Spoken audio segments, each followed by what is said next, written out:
podcast listeners, if you hear my voice right now, I need you to do something for me.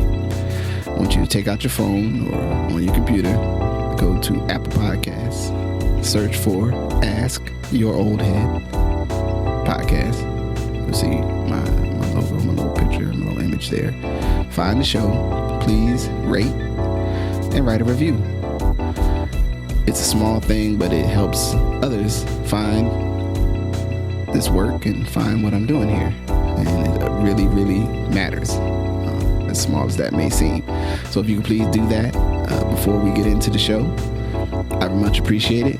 Thank you for listening. Let's get into it. Peace. Peace. I'm Majestic. My brother, Justice Rajee.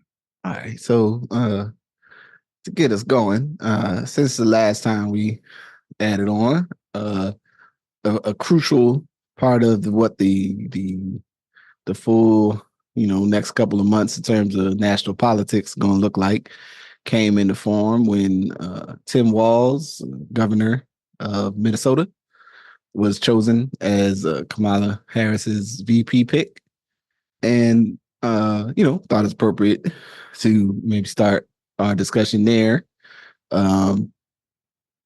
I think a good pick, and I think also an interesting pick because I particularly appreciate the way he. In the bits and pieces that I've been able to listen to, he talks about politics and his role as a governor. He's definitely appears to be out of the Wellstone school of how you approach running for office and serving in office, right? And I think that's important for folks to understand that there was, and as someone who I would say, at least in my most formal training, is the Wellstone approach is something I agree with, and where I really expanded my own thinking about engaging myself, but also being engaged in the process of running for office and serving, and the understanding that the VP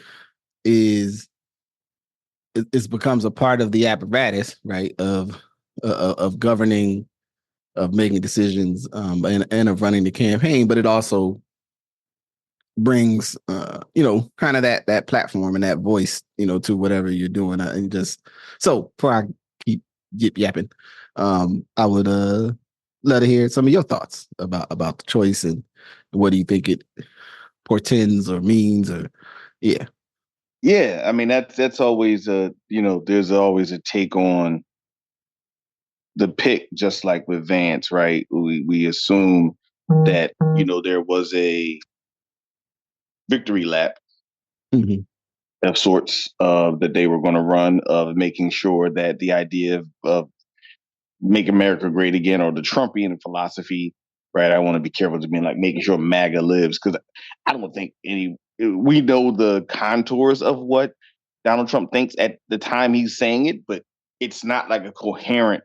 I don't think it's a coherent political philosophy yet. Yeah, right? Not at all. Not at all. You know what I mean? It's the inclination and instincts of a salesman who understands people. Say what you will, he understands people and how to connect people to an idea, no matter how dysfunctional it may be. And so Vance trying to structure a political philosophy around Trump's inclinations. And we knew that that's what it represented. And I think the Walz choice, similarly, not for a political philosophy, but for the Democratic Party to kind of move forward from the not the break of Biden, but the idea that, the Joe Biden political philosophy was absolutely needed and absolutely was important in the time that it existed. It showed the limits of it as we got closer to this election, right? Like it became clear that the Biden philosophy was what that was needed, was wearing thin at the edges due to the huge tent that the Democratic Party has to keep around in order to win national elections, right? And it really is a really difficult tent to keep in to win national elections. That's why the last couple of folks who have won are either Biden, that was at a time of crisis, or political superstars, right? Mm-hmm. Yeah. Obama, Clinton, right? Like you either got those things. So, for me, my Pennsylvania bias, I thought it was going to be Shapiro. There's part of me, the political animal parts of me, still think that it would have done one thing, but it would have also hurt one way. Mm-hmm. The Republicans were scared shitless of Shapiro being on that ticket because it took away a lot of the strengths that they're going to run still again on. And we see some of this conversations are starting to run on Walz, his political service and his military service and all that kind of stuff, right? So it would have done that, but it also was less tenable to the tent, right? And that became clear. Yeah, it was less tenable to the tent to be able to do that. And that's the challenge that the Democratic Party is going to continue to have, that what might win in an election is not what the tent wants, or parts of the tent. Yeah. Parts of the tent that want the positions on certain issues, and whether they're winnable or not is not the discussion.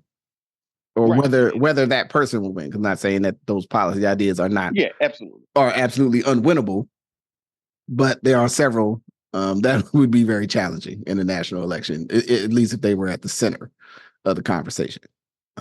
And I think so I think that's Walz does that, right? He does that and then tries to. And I will say this: I think the Democratic Party is always involved in this whole like, what gets white men to like us. And I think we really need to think through that, because it's always what will get white men to like, white men will love Biden because he's like them from Scranton and he'll have a beer with you. Walz is like that. He'll have a beer with you. And we stay in this, like, we talk about challenging identity politics and all that, but then we stay in this kind of space. Yeah. I mean, just as an aside, for I stay on the main focus, the idea in a country to act as if we can escape identity in political decision making with identity impacts, like we know it. You know how you say when your gut responds to something, it's because it as a part of your cognitive function. And when I say your gut, I mean literally the glands and the muscles inside your stomach that are directly a part of the way you think. They're in your abdomen. That those gut feelings. Yeah, I'm just saying, it's biopsychology. People think all the thinking just happens in the brain. It actually doesn't. It happens. It's a whole body thing. So we know what identity means, right? We knew, and I mean, I wasn't on the podcast then, but if I was, when Obama first got elected, I said, if he wins these 2 terms, we are going to have the wildest political person in our history on the other side when he can't run no more. And we got who we got, right? The visceral internal response when Kamala, moved to the top of the ticket, there's people that went, oh boy. And those feelings they had about what she means as a person running for office, whether they're said or unsaid, are a part of the way the folks are processing what to do, right? So our country's disdain for Black women are not much further disdain for women in power in general. All of the stuff, right? Even since I've been here on the East Coast and have actually watched TV with commercials, the commercials I've already seen, and also since I'm, watching TV shows, channels that are out of the Pennsylvania area, there's obviously attack ads. And they're all of the things that you would do knowing who the identity of the person you're attacking is. And the subtext is there, and it's always there. So it's always shocking to me, these people to be like, we don't want to talk about identity politics. We're just going to talk about merit. And da-da-da. It's like, we don't never make no decisions just on merit. Come on, America. Stop it. Let's okay. All right. I'll shut up. Justice will move on. Justice will move on. However, I think the powerful thing, right, though, with that is, it is the reasonable pairing to get, someone who we can say is a bona fide Midwestern white cat. You know what I'm saying? And like to me, it's not a negative to be like, yeah, a small dude whose origins is out of a small town Midwestern environment, because who actively speaks to the small town experience, the context or the relationship between working people and government being effective for doing the things that people need is a good partnering to not just the reality who Kamala Harris is. Kamala. We always say Kamala. I don't think now they done got me. They done got me messed up talking. They done got you've been watching Trump. Yeah, Trump done infected me. It's like a poison. You know what I'm saying? And so like the real and the perceived, because the reality is, and as Black people in America, at all times, the real who you are, you have to deal with, and then the perceived who you are is who you have to deal with at all times when you're moving through the world. Right? I go in this place and I am me and how I am, and then I may be perceived certain ways based on how I've walked into a space. Let's say a retail environment, maybe a high-end retail environment. If I'm just dressed extra casual, some folks may, definitely earlier in my life, I'm older now, so they may, go, oh, well, he got gray in his beard. He probably got some money in his pocket. And then some people might be like, like when we was in that one shop and they had no price tags down Miami, and they'd be like, and we was like, this is clearly not my store. Because guess who? I'm looking for the price. Where the price tags at? Okay, yeah, all right. I mean, I'm not trying to let on too much that maybe I'm not buying anything in here because I need to know what the price is before I come up to the counter. I'm like, yeah, let me get this handkerchief. I love the way this looks. It's so soft. So saying that to say, yeah, I think it's it's interesting even in this situation though, because I feel like where she had to make this choice and just the structure, this being an unprecedented event in our recent history, is the thought of the VP as really this all right, let me think about who could it be and what are their strengths and weaknesses and where do they sit on different issues and how are they perceived. I don't know. It seems somehow more elevated even than when, in a more conventional race, where when Obama was running and it was like, yeah, I'm going to pick Biden. You know what I'm saying? Because this gives the counter note of sort of like an old, legacy politician, in the party and in the apparatus. You know what I'm saying? At least at the national level, for him being someone who was not in the national, center at that time, him as a senator of a state, the counterpoint is then you partner with somebody who's been in national operations in terms of government with a long track record as a if this is person also hopefully will be or could be thought to be a senior advisor, and all of this, gets down to, vice president serve at as kind of at the will of the president. So, you could be as involved or not involved as the president decides. I'm pretty sure Dan Quayle did not do much back in 88. You know what I'm saying? No. You know what I'm saying? Dan Quayle was just hanging out. I imagine he had a great time. You know what I'm saying? He probably played Nintendo and ate good meals. Did you say played Nintendo? I mean, it was 80s. I mean, what did that motherfucker was older, but we were playing Nintendo. Not Dan Quayle. Dan Quayle. I mean, he might have played with the kids. He might have played a little duck hunt with the kids. You know what I'm saying? He had kids. He probably played, if he played anything, it was duck hunt. But no, I mean, I think again, the tent thing is going to have to be resolved. Mm-hmm. Yeah. The other part is the do no harm, right? Like AKA VP do no harm. Yeah, right. and Shapiro didn't necessarily pass that sniff test. And then two, there's the thing where the VP, for all of their talents, have to be dedicated to wanting to be a vice president. Yeah. Right? Like they have to want to do that. And they have to want to take the second seat. It is the biggest second seat in the world. Mm-hmm. Yeah. Right? There's not a bigger second seat than being a vice president of the United States. But it is a second seat. Yeah.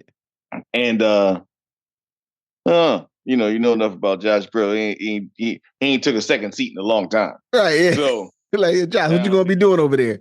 I'm gonna go over here and do this presentation at a at a monument somewhere. And that ain't really homie. That ain't really homies. That ain't homie's mo. From meeting him before, being in certain spaces, that ain't his mo. So if you want somebody who's going to just back your plays for the next 4 years, the guy that already thought he could be president might not be the guy that's going to do that, right? And that's just realistic, and that's brass tacks politics, right? So, just to touch on that piece one more is of Walz and the DFL history, and as you touched on the history of Paul Wellstone, and I think again a piece of American progressive political history that his untimely demise we don't know enough about, right? We don't know enough about an organizer, who can, connect with people and do policies that actually advance the human good, right? And I think that's a missing piece of our politics. We take certain words of it when it's applicable, but that's not wrapped in to our politics anymore, to the Democratic Party's politics. Yeah. You know what I mean? At least on a national level. So I think it's good to see how that will be a part of it and bring the care economy, enhancing the care economy to bear, and how that,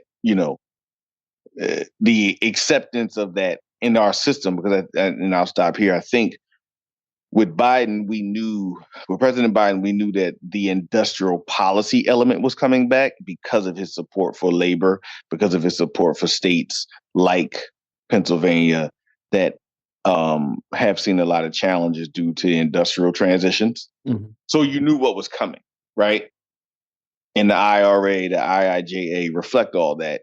In the same way, I think we're clear that with a Harris-Walz administration, the care economy will be a more centralized component of the kind of American the economy and the economics of what they're framing. So I think that's going to be interesting because we haven't had that dialogue in a while. Yeah. And it's always been at the side: childcare, senior care, tax credits for parents, for children, to create the spaces for people to flourish and be prosperous. It's always been at the center, and other things, whether it's the industrial policy, whether it's business policy, whether it's an expansionist international policy. You know what I mean? Those things have always kind of been at the center. So this is a shift that I think is a good shift for the party, or at least these two people. Yeah. And then, how the party has to respond to that. So, well, and I think there's an opportunity here, even speaking to that tent context, is like, if between them as the head, if you get through and get the election, can you pull or push the national conversation about, democratic governance is getting stuff done, right? Like really like lean into that. Like, all right, like in the Biden administration, we finally got the infrastructure bill that we've needed for like 25 years. Really, like, done and through. And all that's out there, but are the projects, and is the money starting to go and do the projects that different areas need? And if I think there's a strategy in terms of that fascination with trying to, or I guess strategy, if I think trying to appeal to like white men to vote Democratic, is like, hey man, we're gonna get this stuff done that's gonna allow you and your business to, like, do your infrastructure work or your contracting or whatever, these inside almost inside baseball-y industries that exist that are undergirded by federal funding, really, either first hand or second hand, because they either do construction or infrastructure work or do support to entities that do construction and infrastructure work, or do even if it's what from pipelines to even solar, whatever the areas of infrastructure. But a lot of the traditional stuff like that is in the infrastructure bill, like fixing highway overpasses, fixing plumbing, water systems, updating, like all of that stuff is not really, it's not like new technology, but it's work that needs to be done. That those, there's a pathway there. I could imagine if someone thinks about it correctly to like go to people, like to give them that cognitive dissonance moment. Like, hey man, your whole thing you do is being funded because of these people who pass these bills. and they're making sure this infrastructure work is happening. And these are projects that are, 3, 5, 10-year projects. Can I add on? Because I think that's the challenge with the not the challenge with identity, because I don't want to seem like I don't like identity. Mm-hmm. But that's the thing, that your interest becomes actually overshadowed by your perception of identity. Mm-hmm. Like all this money is in the system. Trillions of dollars is in the system, and you won't support Biden and Harris at that point because you thought they were commie pinkos, right? They wore sandals, like, right? Because of your identity perspectives on one or two things, when the reality of your interest in your business and the continuation of your quality of life were things that were being spoken to, right? And I think how do we? And this is just a broader thing, because I also think in the Black community, we always have this cognitive dissonance model of sometimes people look like you, but they're not doing what you want. Sometimes people don't look like you, but they are actually doing the things that are important to you. Mm-hmm. And then how do we reconcile that? And from a global perspective, America has a lot of great stuff, but then we also know from a global perspective, like our infrastructure suffers, and the fact that there's really no fast way to get, even on the Eastern Seaboard, there's really no fast way to get from Boston to Richmond, Virginia. Like there's one fast way, but like shit can go haywire really quickly. Right. And it's right. And that's where most of the track, and that's where like half of the track in America is between Boston and Richmond, Virginia. Right. But it still can go haywire really quickly. And we have the technology. There's no new. You don't need to have a scientific breakthrough to actually have the things that we would need to have a more interconnected society from a transportation perspective, especially in our densest parts of the country. But we just don't. We don't have the will. I'll just say it. We don't have the will. People would be like, I don't know. No, that's right. I don't know. No, that's absolutely the case. And so I do think for the care economy and for the human infrastructure, I'll call it, that is needed to help people be their best. Can we make that leap to know that those investments are as important as the physical infrastructure investments? And my notion on the other side of this is I think our, I guess, for lack of better construction concepts at the time, our further left progressive brothers and sisters could be pulled into the conversation, or could see. I think the conversation around like government and systems, and then government impacted systems being more effective for people, I think could be a pathway for where when we're talking about either like public, broad public safety and community safety reform and change. The very far end in terms of like full abolition is, that's the word that they use. That, just for those that don't know, I struggle with that because I like abolition being related to slavery, but I understand. Right. Most of America ain't really there to try to have that conversation. A conversation about the way we allocate resources to make community safe. A lot of people could be like, wait a minute, talk to me more about what you're saying. Like, tell me what you're saying about, the interplay between desires, like whose vision gets put into infrastructure in terms of like where roads get put in the zoning rules and all that stuff. I think is a opportunity for some of the further left, or less seeming or real or appearing to be real concerns around like again, like kind of the policy positions on the way our cities work, even the conversation around gentrification and land and property, all this stuff. I think there's a place in there around like how people are engaged in the development of the physical plant. How are they a part of it?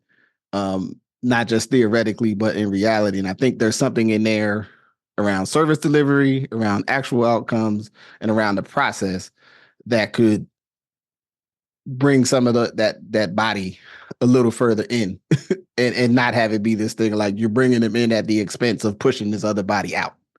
I don't know. I might be being too Rajee speculative, but I'd be trying to think with my thinker. You know what I'm saying? I think you're correct, and I think the mix of the industrial economy and the network still needs to continue and be enhanced. And thinking about the care economy and how you could do that gets us to a global take. Yeah. Right. Which I know we'll go into our next, some of our next conversation. But then it positions you globally, which is different than positioning. How do you feel about those leftists on the coast? Right. Like, because I live here. Like, no, how do you feel about an entire country that you can't catch a train and that you got to go 45 minutes to a plane, and that, like, if those planes are messed up and just can't get you nowhere, you're just stuck, and that you're on highways that got potholes. Like, there's very real realities based on the decisions we make, from a federal perspective that it impacts our quality of life. So I think, in the best case scenario, things become a battle of ideas. So I'm interested to see in these last 90 days coming out of Chicago, going into the home stretch of, how this looks going forward. Yeah. Indeed. So, in other news, the Olympics have been going on, and I guess we're in the final week now of the Olympics. And there's a couple interesting notions and things happening in the Olympics. I think I would want to start with, just every time the Olympics happens, the energy where you're trying to, simultaneously decide how involved you're going to be in the Olympics, right? Like how engaged, and like sports you ain't never heard of, sports you've heard of now, but you still don't totally understand, and the geopolitical reality of like teams competing and countries, the degree to which political causes. I haven't heard, I guess, in my recent Olympic experience, like maybe when I was younger, to sort of like, man, I ain't watching that. This is about the imperialist thing of the society and bringing it, and then I haven't heard that particular energy as much, but also the, the ways, even if you're sort of out of it, you start watching a little bit, at least I think if you're into sports, you start kind of being like, yeah, I know I don't really like this, but is the U.S. winning? And then are they black? And then from the United States, are they winning? And you kind of get pulled, at least I speak for myself, I get pulled in, and, back to that identity piece, where I'm situated in the diagram of the American experience, is like, I want us to win. If we in the scrum, I don't want to lose. I want to be the winners. Oh, and the and there's a central figure that I want to get to, but I want to leave space for some other stuff because I might take a lot of air once we get to a very particular individual who I think is particularly fascinating out there. So, Eddie, I just wanted to get your thoughts, though. I got two kind of points before we get to that. One, again, you kind of get a global context, and there's no matter how much you're in America, there's a part of this, like, okay, America beat them, kicks in, right? like the brothers and sisters is with it. that kicks into this equation. But you also recognize how, like, places in the world, like China's divers, like, I've never seen nothing like what China's divers do. Like, they don't kick no water up. It's almost like spooky. Like when they do these 4 somersaults and then no water comes. Like, how did you get in the water like that? I have no idea how you do that. It is kind of magical. Like, yo, it is like the penultimate in the particular acquiring attribution of a skill when you do that shit, man. Like, so, watching that always brings you up to and recognize that there's a variety of sports, and don't let America's, big three confuse you. Right? Because I think in an American context, football, basketball, and baseball can kind of like, even with soccer or, football for others, like getting more notoriety, you start to realize that the rest of the world plays a lot of other sports. And a lot of other sports are important to the rest of the world because they actually win. Mm-hmm. The other part that always fascinates me is I was watching the final between Germany and Norway in beach volleyball, and I was thinking to myself, how the hell is Norway and Sweden two of the best places in the world at beach volleyball? Not just volleyball, beach volleyball. Like, as I'm sure Norway, the Nordic countries, whatever, Scandinavian, pardon me. You know, I'm sure they have some beaches that you can go to between May and May and August. But the fact that they're like the best in the world at beach volleyball, and they were playing the Germans, who also don't have a whole bunch of beaches that you're going to all year, right? Yeah. And that they were the gold, the men's beach volleyball. Then the third piece that I've been thinking about is this concept of how America gets pummeled in 3-on-3 basketball. Like, if you assume that American players, that America has the lion's share of of the best basketball players in the world, obviously not exclusively anymore as we see with games, right? But the lion's share. But in this 3-on-3 tournament, we getting our teeth knocked out. Right. Because Jimmer got hurt and like Jimmer couldn't play. And I'm like, but right. Jimmer? Was that the best? It like one beep I heard on it was like, because Jimmer got it and like they kind of structured the whole offense around Jimmer shooting. But still, it's like, word? Really though? Like we couldn't get like, if we wanted that goal. I just went to the big three.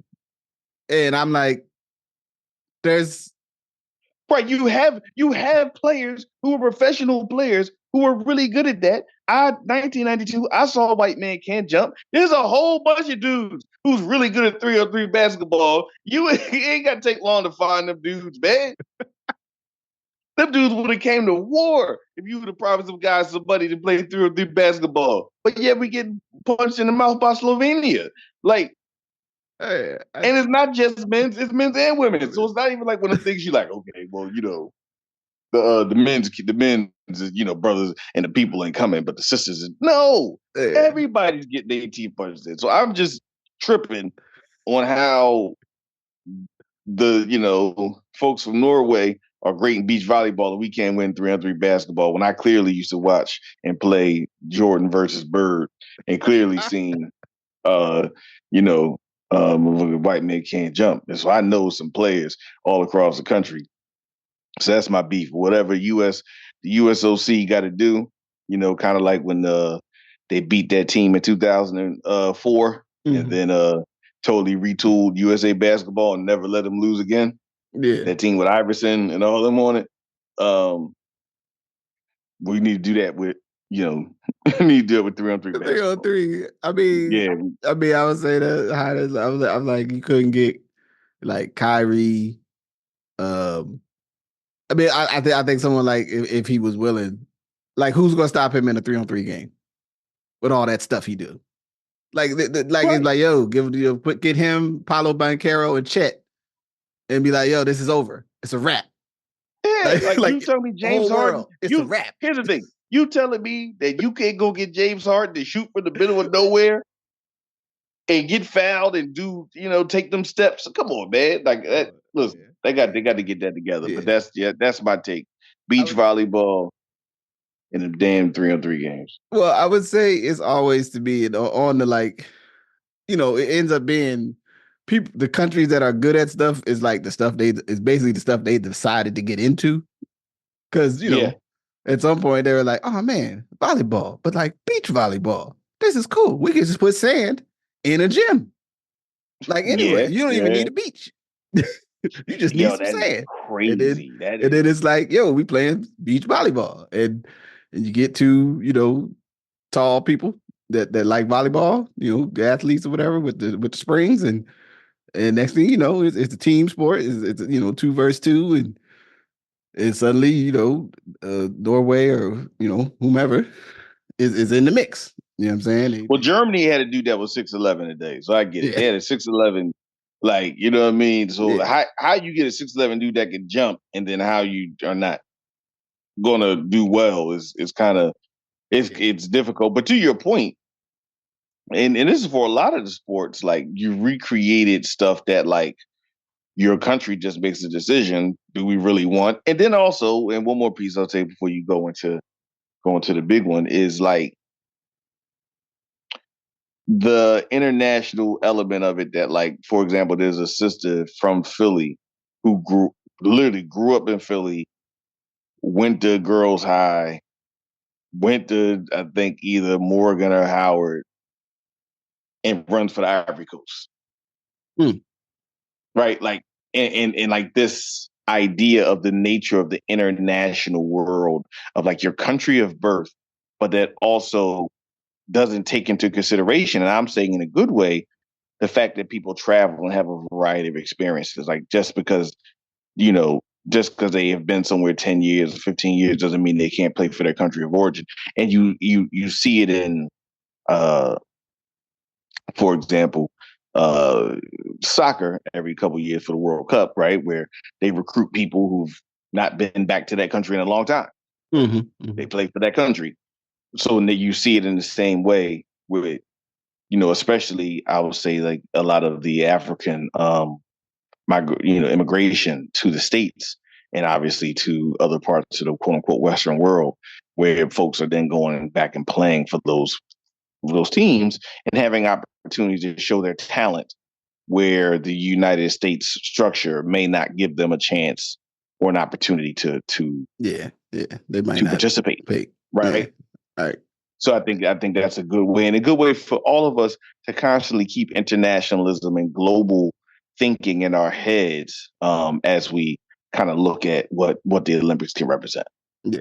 And I think that's an interesting beat too. I mean, and you have the situation like the young that just medaled in from Algeria who um her father had Algerian passport, so he's ethnically Algerian and also French, and she was in the French system. And in terms of gymnastics, the French Federation made changes to the way they do gymnastics and coaching that outed the coaches that she worked with. And she basically ended up going, I think, after an injury or something, and after COVID, going and going to play for Algeria. Yeah, I mean, and she just won the gold. And I guess it was like the first African medal in gymnastics. What have you? And just as a like this thing that happens every Olympics to one degree or another. Um, but like the nature of the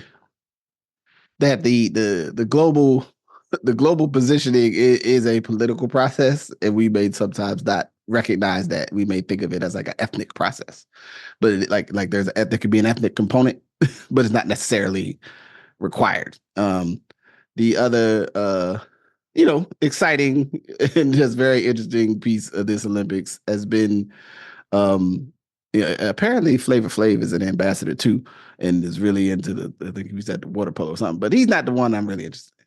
Snoop Dogg and his presence and role, um, his ongoing presence really in the last couple of years as this, but like basically beloved national figure, it's just fascinating. You know what I mean? Like everything. If you pick three other dudes from Long Beach who turned out to be productive members of their society, whatever their experiential and or lived background were, I don't know if you would still end up like Snoop Dogg being the one that's carrying the torch. Like, I don't know, it just doesn't seem like the thing that everyone would embrace, or the world would embrace, or even our society would embrace. And somehow, like Snoop walking out the torch, Snoop's at the equestrian events and the equestrian get up. Snoop's doing all the Snoop stuff. You know what I'm saying? Snoop is smiling on him. And it's none of this is a shade to like that Snoop is not worthy of these things. It's just, this is not the way, this is not what most of us experience, just being who we are, where we're from. And I don't know, besides, America's love of G-Funk and him just being the interesting guy that he has done to achieve this situation where so many, he just out here being Snoop, and it's, I love it. It's also like, I'm like, I mean, maybe I don't know if there's evidence that there's a chance for the world that we all dream of. You know what I'm saying? Like, where you could just be who you are, the content of your character, and all that type of stuff. But it is it's a refreshing and fascinating, joyful thing, and I don't think any of it's inauthentic. You know what I mean, with him. I think Snoop is really like, I think Snoop be out there being Snoop. You know what I'm saying? So there's a second beat that my understanding is he's getting like $500,000 a day to be there, which, if I was making that much per day to be at the Olympics, I would be a delightful part of the Olympic experience too. But yeah. So I don't know if I just needed to say that so the world can think about it, or if I wanted to get, if you have a thought to add on about it. In short, I think it's to you. You made a really good point of like, he's not being him. Yeah. He's still smoking and selling marijuana. Yeah. And right? wine. And wine. I just saw the wine in Target. Like, yesterday. It's actually pretty strong too. It's, I've heard it. Heard it's terrible. But it'll knock your socks off. But you just drink it fast. Drink it fast. But like, he's doing all these things. I think it speaks to the centrality of Black culture globally as a representation, not as a collective embrace. So the world has embraced Snoop. The world has embraced Pharrell. Mm-hmm. The world has not come to the aid and embrace of the experience of street organizations and what befalls street organizations in Southern California. Yeah. Or the world has not come to the aid of thinking about what it means to grow up Black in Tidewater, Virginia, and climate change and economic dislocation from the shipyards, right? Mm-hmm. And or the beauty of what it means to grow up Black in Virginia or Black in Southern California, right? Yeah. So this isn't the bottom of the 8 conversation, right? Yeah, absolutely. Like any of it. And so there's always, I think, this interesting illusion, which is not an illusion because it's real, but it's kind of like, you like Michael Jordan, you like Kobe Bryant, but do you like Black people? Right. You like a Black person, but do you like Black people?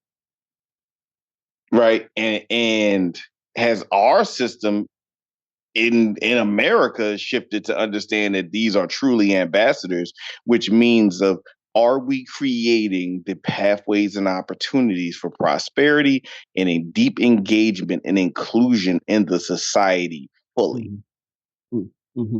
And again, not of individuals that can make it, but thus being dedicated to that society, not being okay with those who have gotten out of the mix, right? Yeah. Like, because for every Snoop, there's the rappers that came out the same year as him, who we don't know. Yeah. Right? For every Snoop, there's Suge Knight. Mm-hmm. Right? And often the differences here, and, there's a lot of articles written about Snoop Incorporated, that at some point Snoop got with a team of people who were very intentional on how they were going to present him to the world and present him to the corporate structure. Mm-hmm. Mm-hmm. And because he had already kept his relevance in a hip hop / Black community / quote unquote people of color context. I think it was something that it's fascinating to watch that happen, but it is like a thing like, are we creating those pathways for acceptance if you don't rap or if you haven't done a rap album, right? Because Right, he hasn't right, probably right, done a rap album in a long right. time. And there is something to like you break through the sort of the perceptual filters in one zone, and even like the conversation around like, oh, why are so many of these like artists that rap and then they become actors and they do this other stuff? It's like, well, maybe they're creative people that had artistic interests that may not, like, rap was the lane that they were able to flourish with their wish to be like to be telling us a thing or sharing with us their talents. Some people not as good as actors as others, that understood. But then there's other people you're like, oh, well, actually, maybe, given any set of potential, creative expressions, what I'm saying, they could have been out here with it if their access to the world would have provided it or permitted it.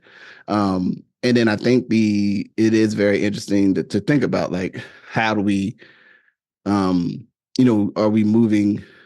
I say we're definitely not there. As Noah Lyles said, what did he say? Like, I love America most of the time, or however he said it. When he started asking, well, how do you feel about America? It's like, well, it's cool. Most of the time. You know what I mean? Like, for us, that is not always, that black maybe. You know what I'm saying? Like, we're like, I think it's cool. I hope it's cool. I hope it's cool later if it's not cool now. Right. And then that, and you're not being dishonest. You're trying to be respectful, that I know the essence of the question you're asking, but you also got to know I'm present of the experience of my people and my own experience. And I gotta be sensitive to that, when I talk about this.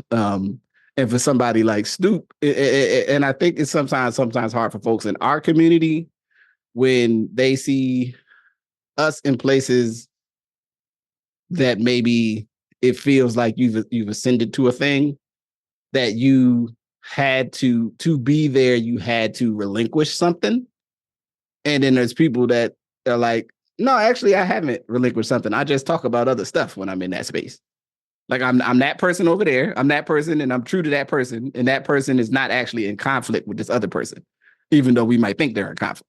You know what I'm saying? So Snoop, the dude that, owns all the rights and stuff to Death Row Records, also, and makes, like I said, strong, I don't think particularly delicious wine, is also, you know, kicking it with Martha Stewart, baking cookies and stuff, and like talking about home, home stuff.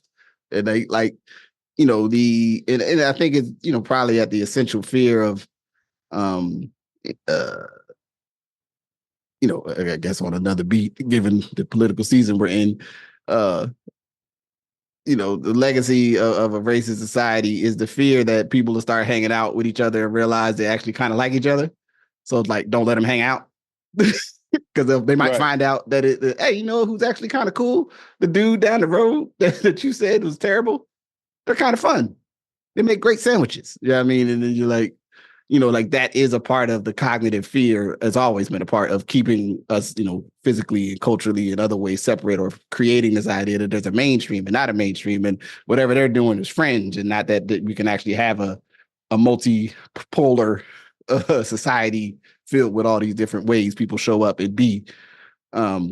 It's, so anyway, one love Snoop Dogg. You know what I'm saying? Like, Yeah, I mean, listen, if they let half of our uncles loose on the country, they'd be as famous as him. You know what I mean? Yeah. Like, if you let somebody's uncle loose, they go build friends and make friends, and it makes some things happen. You know what I mean? Which, to me, in brevity and closing, just speaks to what are the opportunities and scale that we think about that allow more people to feel like they are part of the experiment fully, like not when they're not when something's taken, not a traumatic, happy, joy kind of thing going back and forth, but like able to be full of the experiment. And I will say being full of the experiment means you could critique the experiment without meaning that you're done with the experiment. Yeah, absolutely. Right. And we sometimes we're in this like you either totally down with it or you're totally against it versus like I'm in it and so I can critique it. That doesn't mean that I'm not a part. Yeah. Yeah. So, word up. And so with that, we have a pivot to, I mean, I think this is a singular, but there is a bit of a, I guess we'll call a bonus topic that I think is associated with this. So you shared a good article, I think it was on Politico with Willie Brown, and one to beat that like Willie Brown is this person that is spoken of, not even in hushed tones, but sometimes in hushed tones. Who like I don't think Willie Brown Willie Brown ain't put out an ad about Willie Brown in at least whenever he stopped running for office.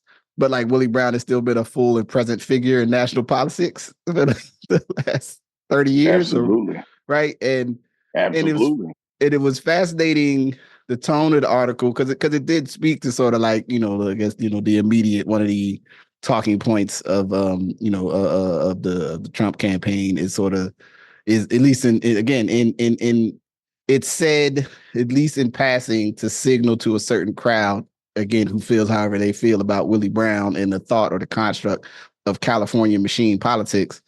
But it's supposed to be derisive, but at some point it's like, well, you talking about him, so that means he got pulled. Like that means that it matters. That if someone inhabits some piece of your mind, that means that they matter to you, and it matters to someone else, right? And so it's sort of fascinating to see that happening, to hear that happening, but then also the reality though, and more where I'm interested or thinking about this from is like, not that there could be more than one Willie Brown, right? Willie Brown is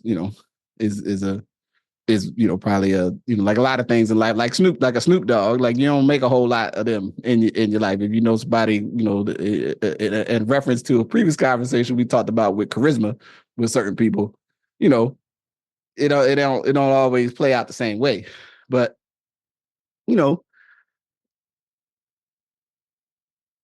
he and him and others, and just the construct of sort of like the political actor, the person that can make things happen within a system, right? Whether they're elected or in other ways, and that these things exist. We don't often have the names. Like we hear about the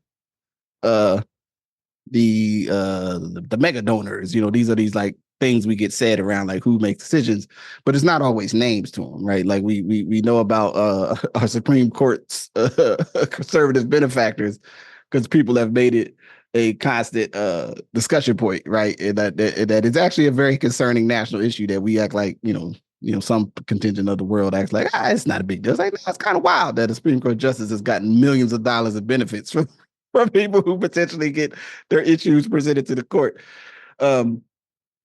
But yeah, so saying that to say, I'm just always fascinated by Willie Brown. And again, there's that piece around you being comfortable in your own skin, being involved in processes and outcomes, whether some people and even an argument may or may not totally like his way or their way of politics. You cold piece to be who he is and to do what he's done and have the impact that he's had. And even if you ain't never read Basic Brown, you know what I'm saying? Like maybe we should break that like official reading of the podcast. Like, will he break it down to you? Like yeah. So I'm gonna stop talking so I can share the air. But I just wanted to get your thoughts sort of on Willie Brown in this moment, and just the reality of him, but also like the influence of the of people. You know what I'm saying? And outcomes and like who they are. So anyway, I'm gonna stop talking. What you think? Oh man. There's certain books I reread. I reread the Basic Brown at least once a year. And I've reread Basic Brown at least once a year for the last 10 years. And I read it because as a Black man, to think about you see it now. You see black people representing areas that are not primarily black. Mm-hmm. But if you think about the politics of the 70s and 80s and whatever have you, the only folks who were representing like literally black populations of less than 10% were Willie Brown and where San Francisco's never gotten over more than 8% black. Never. Mm-hmm. Yeah. And Tom Bradley from Los Angeles. Mm-hmm. Right. So this idea of being able to build a tent, right? Like our first conversation. How do you build a tent to be able to get people in for a population that at that point were approximately 100 years out of structured slavery? And you could argue probably 40, 50, 60 out of the phalanges of slavery and sharecropping and whatever have you, right? Mm-hmm. So we're literally talking 100 some years out of slavery. And to be able to have that influence, to be able to, be impactful in every the Democratic political convention since 1968. Right.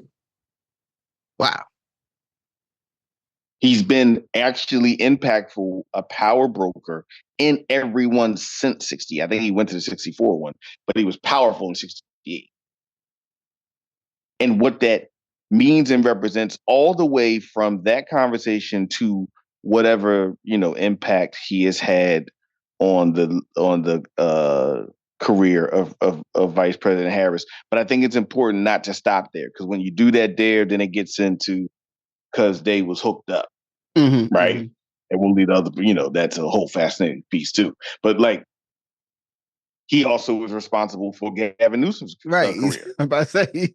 He also is partly responsible and supportive of the current mayor of San Francisco, London Breed's political career, and was partly responsible and supportive of the one before her, Ed Lee. So it stops being one of those like, oh, he only helped the woman he was involved with. No, he has moved and influenced the political careers of a generation of San Francisco elected officials and Northern California elected officials who tend to box way above their weight in the big picture of not just California politics, frankly, but American politics. Mm-hmm. And so I think if we think about what that means, and to your point you made earlier, which was an amazing point, do you lose yourself when you go into a room, or are you big enough that you can share part of yourself in every room? Mm-hmm. Because the idea sometimes people are like, well, you're not being yourself in there. Well, no, I'm pretty big. I actually like this, and this. So I can go into any room and talk to anyone about anything. So I didn't stop being me just because I wasn't talking about rap or what you consider is connected to being black. Mm-hmm. Right? Versus your humanity. Right? My father always used to really talk about, and still talks about, like, your humanity and how you show up for people globally. Because there are worlds that you being black isn't the sum total of every experience. Mm-hmm. That's a very American context, right? That's a very American thing where we think being black is like the thing you need to tell everybody about.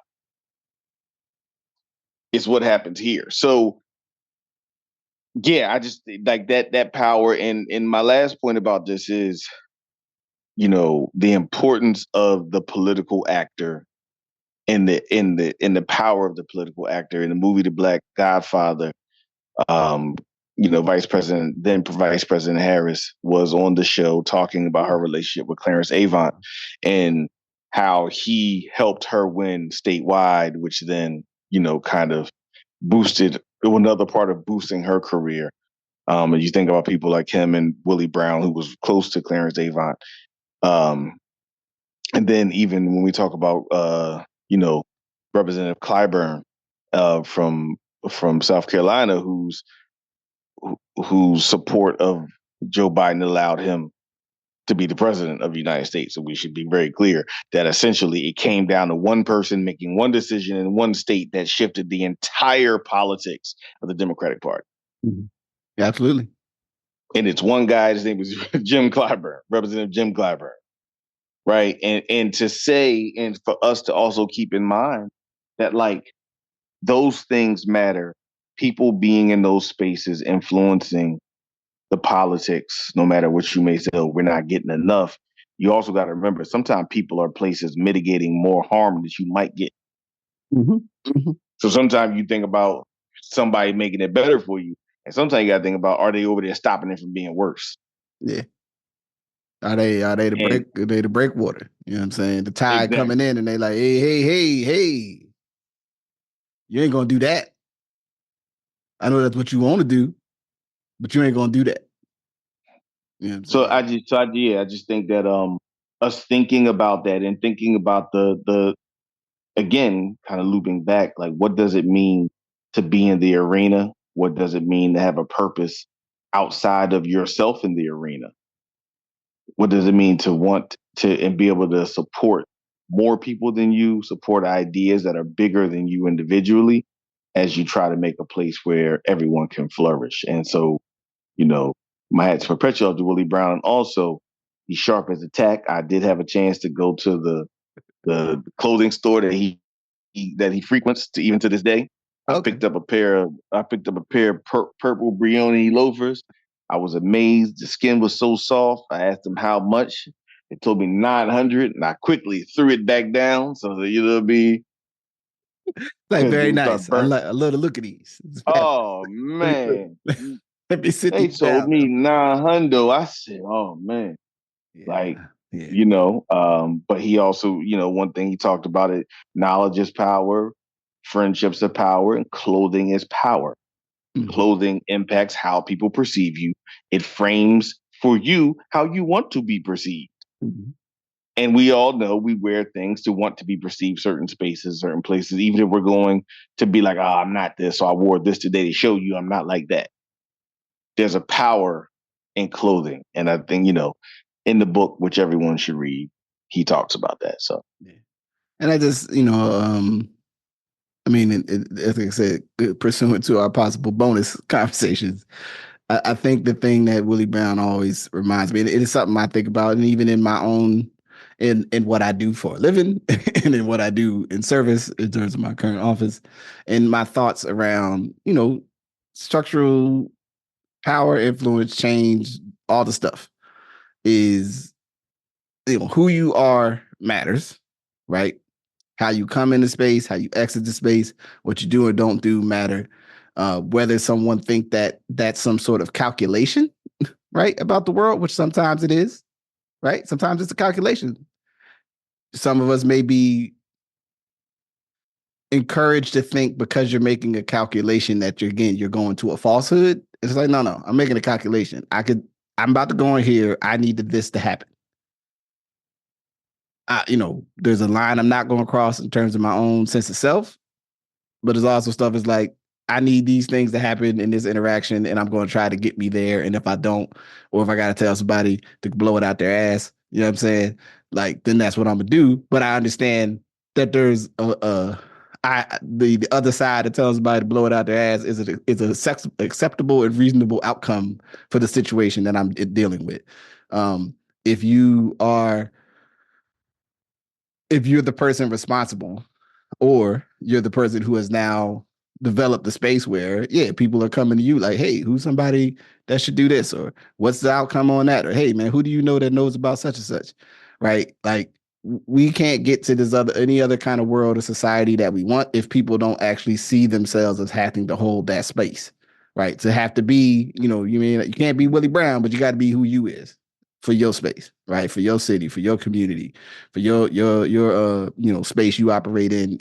And it doesn't mean you need to be an elected person, but if you involved in the processes, right? You involved in the other way decisions get made, because we know all decisions that get made around what happens in any place in America is not just about who's sitting in office, right? It's about the vested interests that operate in that area, and they move between the political and the private, the philanthropic, the banking, the educational, all the spaces, right? And I sometimes wonder or worry that those of us who want profound change to be real in our society, who want some of those the higher have a place where everybody gets, can have healthcare, kids can get what they eat, food is not something that is a barrier to people to be able to have to decide what they're going to do with their life, right? Basic things are met, that we can get there without actually having people being like, I got to get in position so I can usher the way for the things that we want, right? That we just going to do all this from either only inside of the systems in the most systemy way or only outside of systems in the most systemy way. And I don't know if any of that is actually consistent with any actual evaluation of human history.